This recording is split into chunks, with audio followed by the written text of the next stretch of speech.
آج کی اس باقاعدہ میٹنگ کا اور میں کہوں کہ میٹنگ کم پریس کانفرنس کا باقاعدہ آغاز کرنے سے پہلے میں جناب حافظ قاری عبدالحق صاحب سے گزارش کروں گا کہ وہ تلاوت کلام پاک سے منور فرمائیں۔ اعوذ باللہ من الشیطان الرجیم، بسم اللہ الرحمن الرحیم، ان الذین قالوا ربنا اللہ ثم استقاموا تتنزل عليهم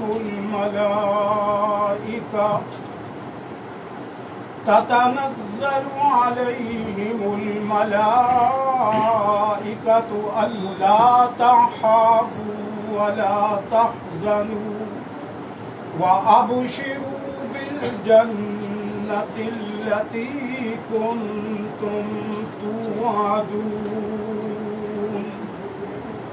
نحن أولياؤكم في الحياة الدنيا وفي الآخرة ولكم فيها ما تشتهي أنفسكم ولكم فيها ما تدعون، نزلا من غفور رحيم، ومن أحسن قولا ممن دعا إلى الله وعمل صالحا وقال إنني من المسلمين، صدق الله العظيم۔ بلوٹوتھ ہے نا ایپ ہے مائک ہے۔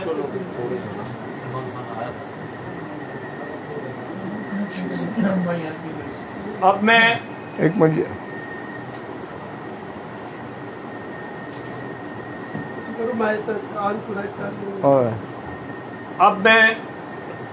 نعت رسول مقبول صلی اللہ علیہ وآلہ وسلم کے لیے سلیمان خان صاحب آف ماڑی سے گزارش کروں گا کہ وہ تشریف لائیں اور ہمیں نعت کے چند اشعار سے، اب تشریف لے آئیں چند اشعار سے گلہائے کی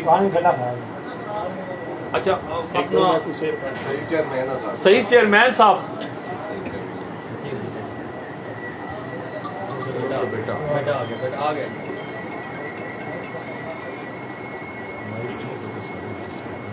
راہ دیو جی بچے راہ دیو کے آن دو۔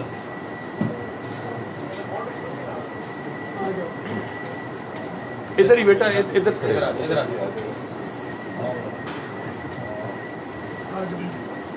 چل بیٹا ادھر ہی پڑھے بیٹا جی پڑھے۔ گڈی نا مائک نہیں کام کرنا، بڑی گڈی ساڑی ہے تھا اور آج بھی ہے، میرے نبی سے میرا رشتہ کل بھی تھا اور آج بھی ہے، اور کسی جانب کیوں جائیں اور کسی کو کیوں دیکھیں، اپنا سب کچھ گنبد خضرا کل بھی تھا اور آج بھی ہے، میرے نبی سے میرا رشتہ کل بھی تھا اور آج بھی ہے، لب پہ نعت پاک کا نغمہ کل بھی تھا اور آج بھی ہے۔ سبحان اللہ۔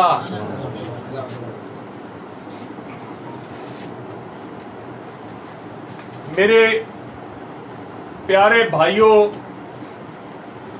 اور میاں نواز شریف صاحب کے، میاں شہباز شریف صاحب کے ہراول دستے کے سپاہیوں،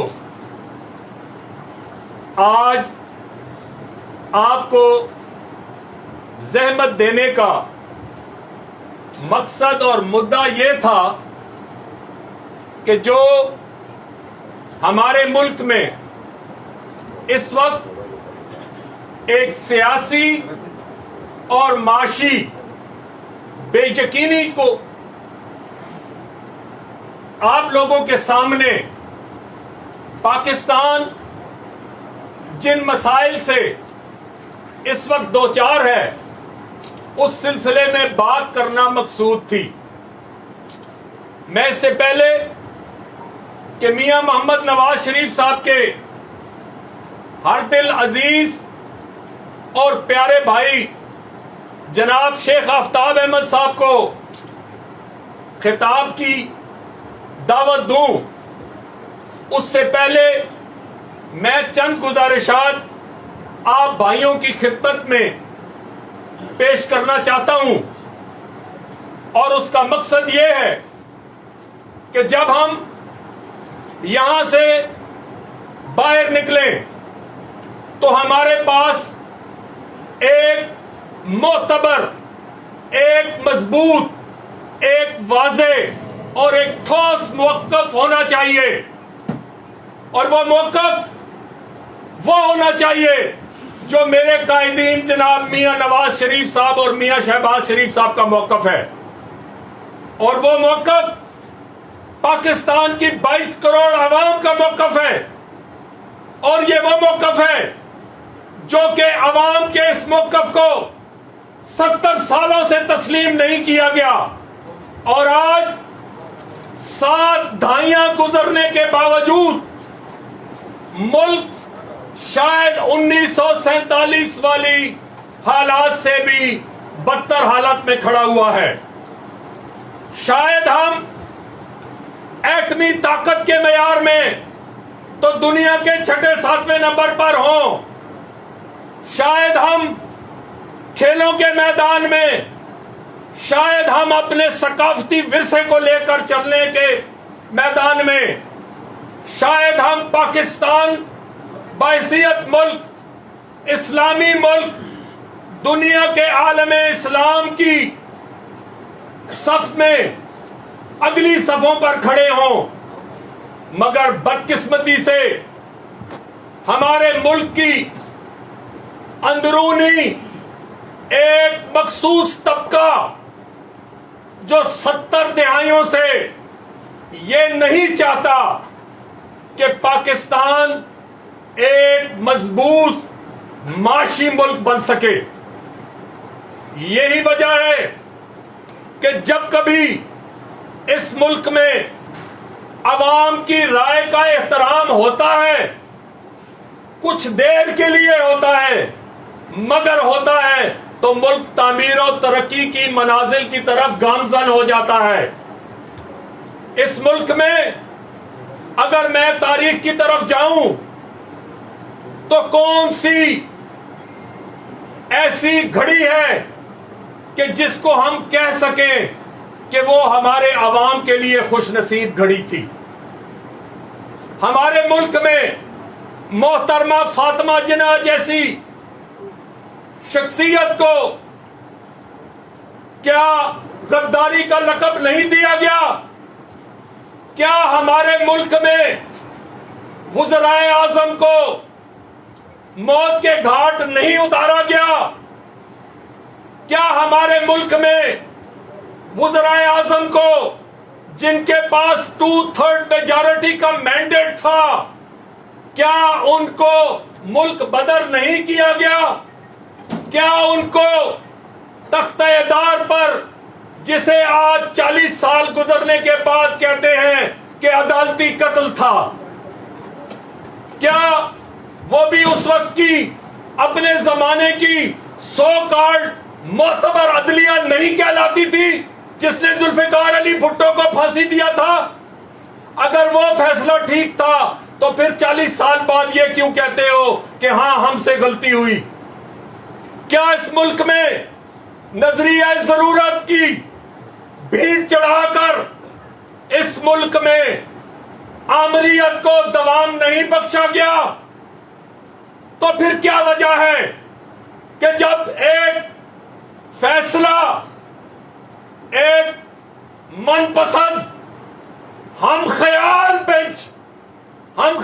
بینچ جو کسی مخصوص دھڑے اور ایک مخصوص فرقے کی نمائندگی کرتے ہوئے بیٹھ جاتا ہے، کبھی ایک سوئے موٹو کے نام پر بیٹھ جاتا ہے، کبھی کسی درخواست دہندہ کی طرف سے درخواست دلا کر بٹھا دیا جاتا ہے، تو کیا جب اس ملک میں عوام، سیاسی طاقتیں سپریم کورٹ کے اسی فیصلے کے نیچے اسی فیصلے کو مد نظر رکھتے ہوئے ایک فیصلہ دیتا ہے سپریم کورٹ کی ورڈکٹ کو مد نظر رکھتے ہوئے ڈپٹی اسپیکر جو کہ اسپیکر کے فرائض انجام دے رہے تھے، تو پھر کیوں قاسم سوری اور ان کا کیا نام تھا کیوں پھر سوری اور مزاری کی ججمنٹس میں فرق کیا جاتا ہے؟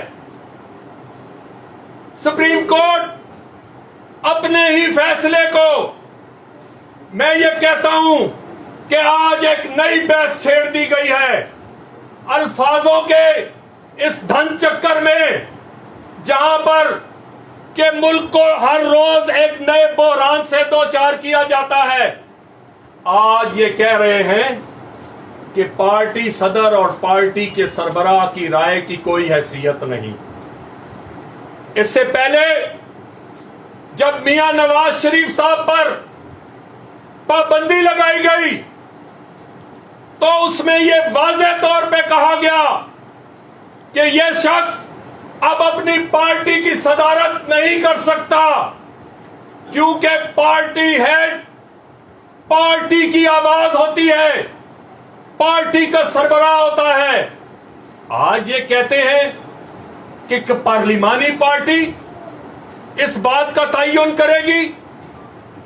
دو باتیں ہوں گی، یا تو سپریم کورٹ کا وہ فیصلہ جس کے تحت 20 ایم پی ایز کو ڈی سیٹ کیا گیا تھا، یا وہ فیصلہ ریورس ہوگا، یا پھر قاسم سوری صاحب کی جو ججمنٹ ہے وہ بحال ہوگی۔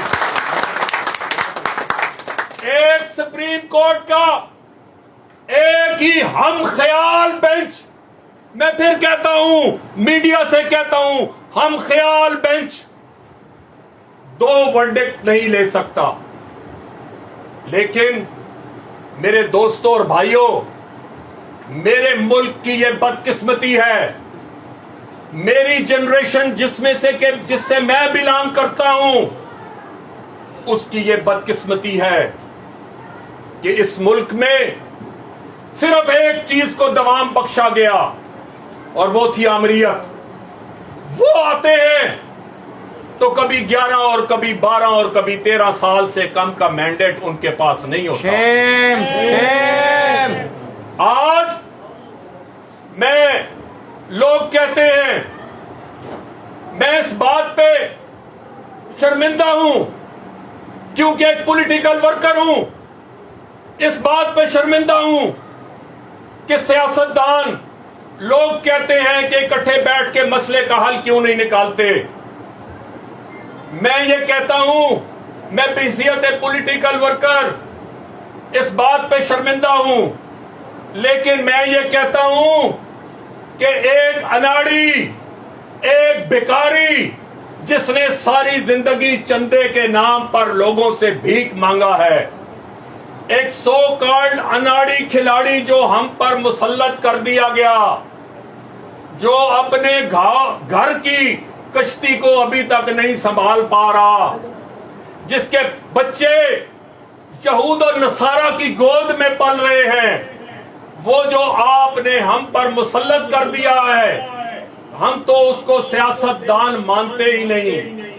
میں یہ اس شخص سے سوال کرتا ہوں کہ اگر آصف علی زرداری صاحب، اگر جناب ذوالفقار علی بھٹو کے سپاہی جناب مولانا فضل الرحمان صاحب، ہمارے بہت بڑے مذہبی اور سیاسی رہنما جن کی بصیرت کو پاکستان کا ہر طبقہ داد دیتا ہے، آج ملک کی سرحدی پارٹیاں جو کہ مختلف قبائل کی بھی پارٹیاں ہیں، مختلف صوبائی پارٹیاں اگر ایک پلیٹ فارم پر بیٹھ سکتے ہیں تو یہ ناخلف اور نابلد بچہ جو یہ کہتا ہے کہ نہ کھیڈاں گے نہ کھیڈن دیاں گے، نہ مناں گے تے نہ اس ملک نو چلن دیاں گے، ملک کا بیڑا غرق کر کے،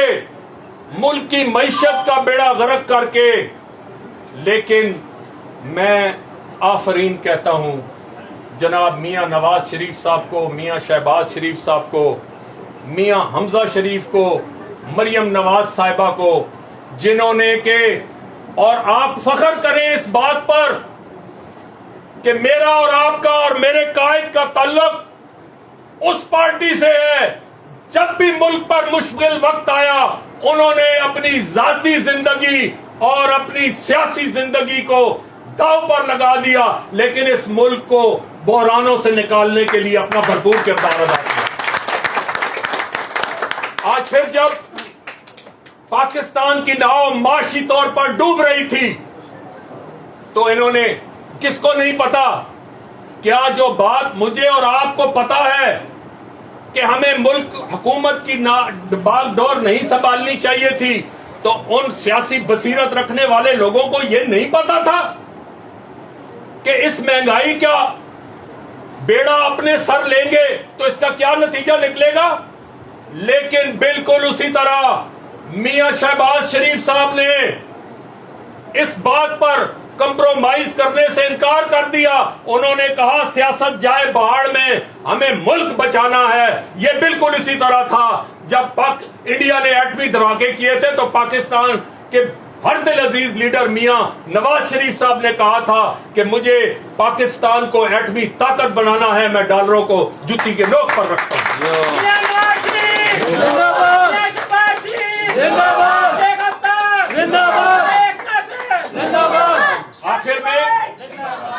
آخر میں میں ایک بات کرتے ہوئے آپ سے اجازت چاہوں گا کہ یہ ملک اس وقت من پسند فیصلوں کا متحمل نہیں ہو سکتا. آپ نے جو پہلے فیصلہ دیا جس کی روشنی میں جناب ڈپٹی اسپیکر صاحب نے یہ اپنی رولنگ دی، اور اگر اس طرح عدالت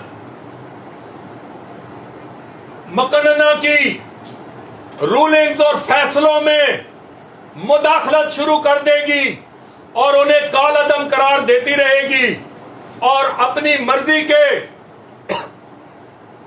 نمائندوں جن کو کہ عوام الیکٹ کر کے بھیجتی ہے روز وزیر اعلیٰ بنایا جائے تو آپ روز ان کو عبوری وزیر اعلیٰ بنا دیں گے. لیکن میرے بھائیوں، جیسے بھی حالات ہیں، جس طرح میرے قائدین اوپر پاکستان کی سلامتی اور بقا کی جنگ لڑ رہے ہیں، یہ جنگ میں نے، آپ نے، قدیر صاحب نے فتح جنگ میں لڑنی ہے، شیخ ناصر نے اٹک میں لڑنی ہے، شانی نے تحصیل میں لڑنی ہے، سلیم شہزاد نے ضلع میں لڑنی ہے، اور جناب شیخ آفتاب احمد صاحب نے پورے نیشنل اسمبلی کے حلقے میں لڑنی ہے. ہم گھر گھر جائیں گے، ہم نواز شریف کا یہ پیغام دیں گے کہ جب تک ہمارے خون کا آخری قطرہ بھی ہماری نبض چل رہی ہے، ہم پاکستان کے 22 کروڑ عوام کے حقوق کا تحفظ کرتے رہیں گے. شیخ آفتاب شیخ آفتاب میاں محمد نواز شریف میاں محمد شہباز شریف. اور کبھی بھی اپنے پاؤں کو متزلزل نہ ہونے دینا. یہ سوشل میڈیا کا دور ہے, منٹ منٹ کے بعد نئی خبر آتی ہے.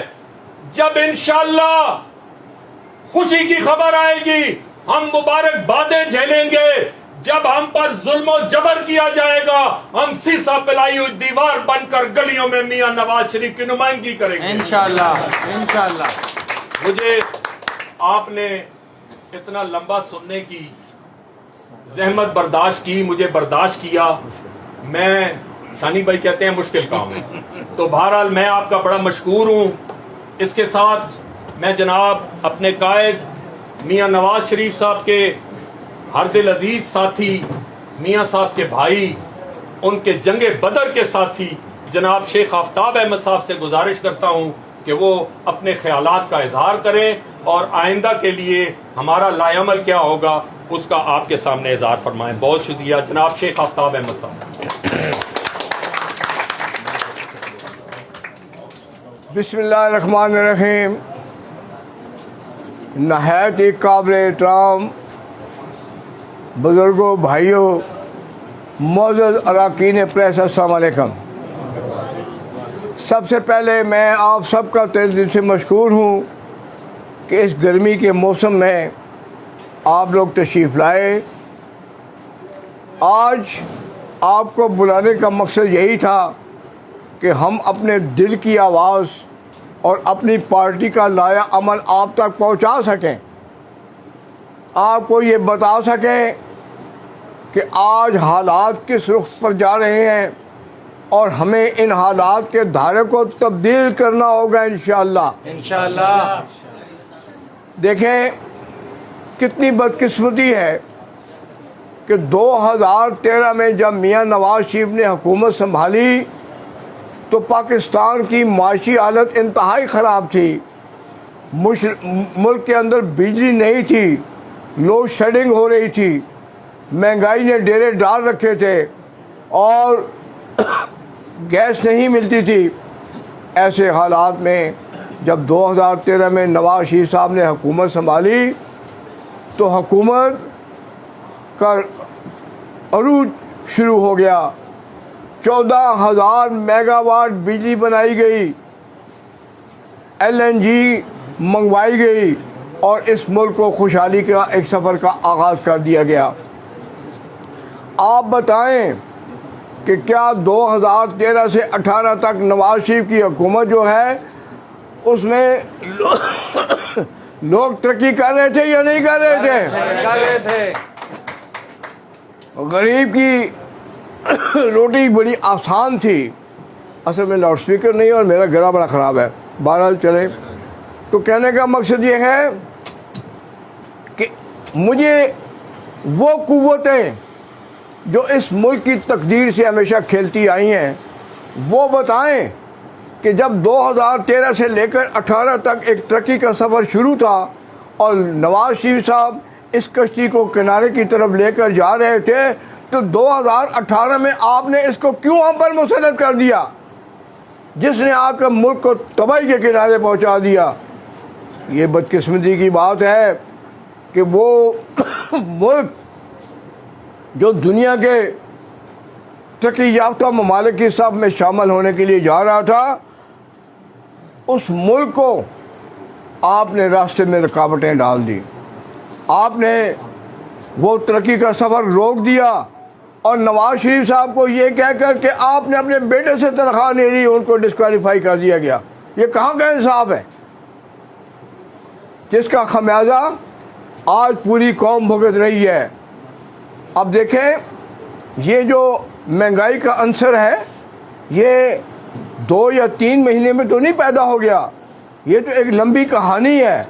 4 سال میں جس طرح ملک کو آپ نے تباہ و برباد کیا, جس طریقے سے ملک کو مہنگائی کے اس میں دھکیل دیا, کھڈے میں دھکیل دیا, اور جس طریقے سے آپ نے ملک میں بے روزگاری عام کی، آپ نے 1 کروڑ نوکری کا وعدہ کیا تھا نوجوانوں سے، بتاؤ کسی ایک نوجوان کو بھی نوکری ملی؟ نہیں آپ نے 50 لاکھ گھروں کا وعدہ کیا تھا، اس ملک میں کوئی ایک گھر بھی بنایا گیا؟ کسی ایک کو گھر ملا؟ ماس وائس کے کہ تباہی تباہی۔ اب دیکھیں یہ جو آج کے حالات ہیں، مجھے یاد ہے کہ آج سے 6 مہینے پہلے جب میٹنگ ہوئی جس میں نواز شریف صاحب نے بھی ویڈیو لنک کے ذریعے خطاب کیا تھا، تو اس میں یہ باتیں ہمارے سامنے آئیں کہ ہم اپنے آپ کو ایک گند کی طرف لے کے جا رہے ہیں، ہم نے اپنے آپ کو ایک بہت بڑی مشکلات میں ڈالنے کے لیے جا رہے ہیں۔ لیکن میاں صاحب نے کہا کہ گھبرانے کی ضرورت نہیں ہے، ہم قوم کو اس حالت میں نہیں چھوڑ سکتے۔ خیر ہے ہماری سیاست جاتی ہے تو جائے، لیکن یہ ملک بچ جائے۔ لہذا یہ حکومت سنبھالی گئی۔ اب IMF کا معاہدہ جن شرائط پر یہ کر کے گئے ہیں، انہوں نے پاکستان کو ایک تزنلی کی طرف جو ہے وہ دھکیل دیا ہے۔ آج ملک بجائے آگے جانے کے پیچھے کی طرف جا رہا ہے، اور پھر یہ ہے کہ کام بھی نہیں کرنے دیا جا رہا۔ روزانہ راستے میں رکاوٹیں آتی ہیں۔ کیوں؟ ایک حکومت اچھی بھلی جو چل رہی ہوتی ہے اس میں رکاوٹیں ڈالنا کسی کا کام نہیں ہے۔ یہ وہ لوگ ڈالتے ہیں جو اس ملک کو برباد کرنا چاہتے ہیں، جو اس ملک کو ترقی یافتہ ملک نہیں بننے دینا چاہتے، وہ جو ہیں لوگ اس ملک میں رکاوٹیں ڈالنے کی کوشش کرتے ہیں۔ لہذا آج ہماری PDM کا متفقہ مطالبہ ہے کہ فل بینچ بنایا جائے، سارے جج صاحبان بیٹھیں، ہماری پوری بات سنیں۔ اب دیکھیں آج سے چند دن پہلے عمران خان چونکہ ایک پارٹی کے چیئرمین ہیں، انہوں نے جب درخواست دی تو 20 لوگوں کو ڈی سیٹ کر دیا گیا۔ آج وہی کام چودھری شجاعت نے بھی کیا، وہ بھی اس پارٹی کے صدر ہیں۔ انہوں نے کہا کہ میں ان کو اجازت نہیں دے سکتا کہ عمران خان کے کسی امیدوار کو ووٹ دیا جائے۔ یہ آج ان پر بھی وہی ہونا چاہیے عمل جو کہ اس وقت ہوا تھا۔ لہذا میں آپ کی وساطت سے، پوری قوم کی وساطت سے یہ کہوں گا کہ خدا را ہمارے دل اندر سے رو رہے ہیں۔ آپ یقین کریں کہ اتنے دکھی ہیں ہمارے دل کہ میں آپ کو بتا نہیں سکتا۔ اپنے دل کی باتیں کر سکیں، اپنے دکھ درد آپ سے بانٹ سکیں۔ کیا یہ ملک قائد اعظم صاحب نے اس دن کے لیے بنانے والے آزاد ہوں گے، ان کے بنیادی حقوق کا تحفظ کیا جائے گا، یہاں قانون کی بالادستی ہوگی، یہاں آئین کی بالادستی ہوگی۔ لیکن آج سب کچھ اس کے الٹ ہو رہا ہے، نہ آئین کی بالادستی ہے نہ قانون کی بالادستی ہے۔ بس کچھ سمجھ نہیں آتی کہ یہ غائب کی باتیں کہاں سے آتی ہیں، اور پاکستان دن بدن پاکستان کی کشتی ڈوبتی چلی جاتی ہے۔ خدا را اس ملک کو بچاؤ۔ پاکستانی بن کر ہمیں سوچنا ہوگا۔ ہمیں جب فیصلے کرنے لگیں، کوئی فیصلہ بھی کرنے لگیں، تو ہمیں پاکستانی بن کر یہ فیصلہ کرنا ہوگا۔ ہمیں سوچنا ہوگا کہ ہمارا ملک، پیارا ملک پاکستان کس طرف جا رہا ہے۔ ہم تو، ہماری کشتی تو ڈوبتی چلی جا رہی ہے، اسی کا کوئی بھی لیڈر نہیں ہے۔ بے شک بے شک۔ اس لیے آج یہ باتیں بڑے دکھی دل سے کر رہا ہوں، اندر سے تکلیف ہوتی ہے۔ میں نے نواز شریف صاحب کے ساتھ کام کرتے ہوئے دیکھا ہے۔ مجھے یاد ہے کہ فجر کی نماز کے بعد وہ اپنے دفتر میں کام کے لیے بیٹھ جاتے تھے اور شام تک بیٹھے کام کرتے رہتے تھے اور منصوبے دیتے تھے۔ آج دیکھیں کہ پورے ملک کے اندر موٹر وے اور ہزارہ کا سفر کرنے والے لوگ ہیں، مانسیرے کا سفر کرنے والے لوگ ہیں۔ آپ آج دیکھیں کہ وہ یہاں سے 1.5 گھنٹے میں جو ہے مانسیرہ پہنچ رہے ہیں۔ یہ منصوبے کس کے ہیں؟ آج اگر ہمارے پاس یہ موٹر وے نہ ہوتی تو ہم 20 گھنٹے میں بھی یہاں سے لاہور نہیں پہنچ سکتے تھے۔ یہ کس کا منصوبہ ہے؟ 14,000 میگا واٹ بجلی لگائی، یہ کس کا منصوبہ ہے؟ سی پیک کے منصوبے کو راستے میں روک دیا گیا۔ یہ منصوبہ مکمل ہو جاتا تو پاکستان دنیا کے ان ترقی یافتہ ممالک میں شامل ہو جاتا جو کہ ترقی یافتہ علاقے کہلاتے ہیں۔ بہرحال اللہ تعالیٰ سے مایوسی گناہ ہے، ہم مایوس نہیں ہیں۔ ہمیں اللہ تعالیٰ کے حضور یہ دعا کرنی ہے کہ اللہ تعالیٰ ہمارے اس پیارے ملک کو سلامت رکھیں، ہمارا ملک ترقی کرے، یہاں سے غربت کا خاتمہ ہو، یہاں سے بیماری کا خاتمہ ہو۔ آپ دیکھیں کہ اسلام آباد اور کی موٹر وے میٹرو 4 سال تک پڑی رہی، اس کو کسی نے ہی نہیں چلایا۔ شہباز شریف صاحب نے آ کے اس کو 4 دن میں چلا دیا۔ تو کہنے کا مقصد ہے، باتیں تو سچی باتیں بہت سی کرنا چاہتے تھے، ایک تو یہ لاؤڈ اسپیکر خراب ہو گیا، اسے ساتھ نہیں دیا، اور دوسرا آج میرا گلا میرا ساتھ نہیں دے رہا۔ بہرحال سب سے کہوں گا، میں سب سے درخواست کروں گا کہ آئیے مل کر اللہ کے حضور دعا کریں کہ یا اللہ آپ انصاف بھیجیں۔ اگر یہاں دنیا میں ہمیں انصاف نہیں مل رہا تو آپ انصاف کریں ہمارے ساتھ، آپ مہربانی کریں۔ ہم اگرچہ بڑے گناہ گار ہیں لیکن پھر بھی تیرے رسول اکرم صلی اللہ علیہ وسلم کی امت میں سے ہیں، تیرے ایک ادنا سے بندے ہیں۔ میری یہ دعا ہے کہ اللہ تعالیٰ ہم سب کو سرخرو کرے، پاکستان سے بے روزگاری خاتمہ ہو، پاکستان سے ناانصافی کا خاتمہ ہو، پاکستان کا جو امیج ہے وہ دنیا میں بڑھے۔ میں اس موقع پر یوتھ ونگ کا اور میڈیا کا بھی شکریہ ادا کرتا ہوں جس طریقے سے آپ آئے، اور میں آپ سب کا بھی شکریہ ادا کرتا ہوں۔ آپ سے درخواست ہے کہ ابھی یہاں سے اندر بیٹھ جائیں، کوئی یہاں ہوں گے، چائے پینے کے بغیر کوئی نہ جائے، اس کی آپ کو اجازت نہیں ہے۔ اور میں آخر میں دعا کروں گا کہ اللہ تعالیٰ پاکستان کو قائم دائم رکھے۔ پاکستان زندہ باد، نواز شریف زندہ باد۔ دعا فرمائیں جی، آمین الحمدللہ، دعا کرو جی سارے آدمی۔ رب العالمین والعاقبۃ للمتقین۔